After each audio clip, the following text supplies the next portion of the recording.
महाराष्ट्रातील 3.5 शक्तिपीठांपैकी एक पूर्णपीठ म्हणजे तुळजापूरची आई तुळजाभवानी. छत्रपती शिवाजी महाराजांचे आराध्य दैवत असलेल्या तुळजाभवानी मंदिराची सफर या व्लॉगमध्ये आपण करणार आहोत. तुळजापूर हे धाराशिव जिल्ह्यातील तालुक्याचे ठिकाण आहे. तुळजापूर ह्या नावाची कथा सांगायची तर कृतयुगात कर्दभ ऋषींच्या पत्नी अनुभूतीसाठी आई भवानी त्वरित धावून आली, म्हणून तिला त्वरिता म्हटलं जाऊ लागलं.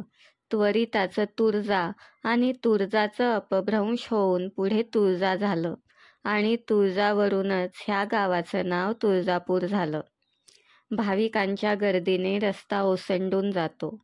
मंदिरालगत सुरू झालेले दुकानं आपल्या मनात एक भक्तिमय वातावरण निर्मिती करतं.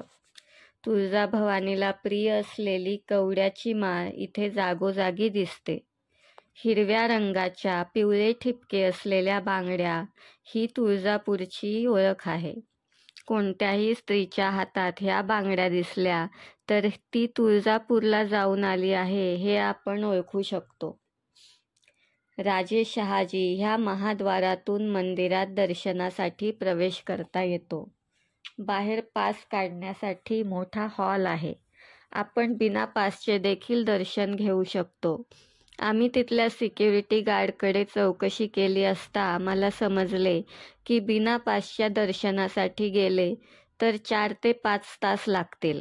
मग आम्ही प्रत्येकी 200 रुपयांचा पास काढला आणि ह्या पासच्या लाईनने आमचे 1 ते 1.5 तासात दर्शन झाले. तुम्ही जर तुळजापूरला गेलात तर त्या दिवशी मंदिरात किती गर्दी आहे ह्याचा अंदाज घेऊन पास काढायचा की नाही हे ठरवा. तुळजाभवानी मंदिरात प्रवेश करण्यासाठी 2 मोठी महाद्वारे आहेत.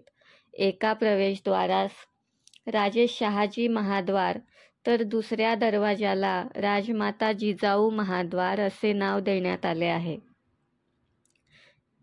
देवीच्या मंदिरात जाण्यासाठी दगडी पायऱ्या आहेत. पायऱ्या उतरून खाली गेल्यानंतर गोमुख तीर्थ येथे दर्शनाला जाण्यापूर्वी भाविक हातपाय धुवून जातात.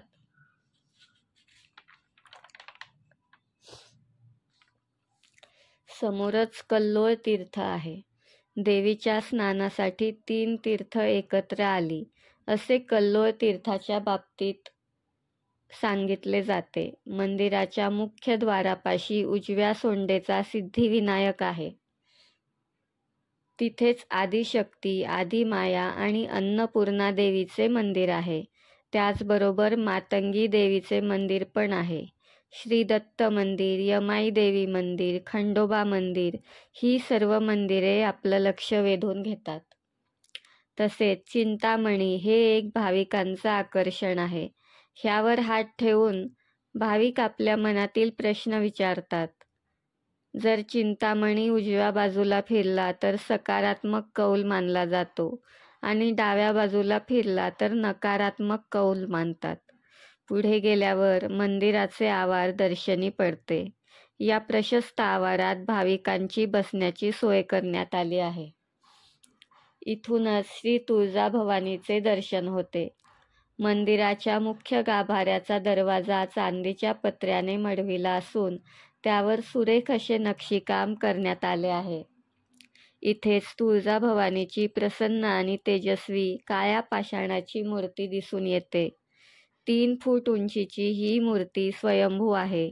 अष्टभुजा महिषासुरमर्दिनी सिंहासनावर उभी असून मस्तकाच्या मुकुटातून केसांच्या बटा बाहेर आलेल्या आहेत.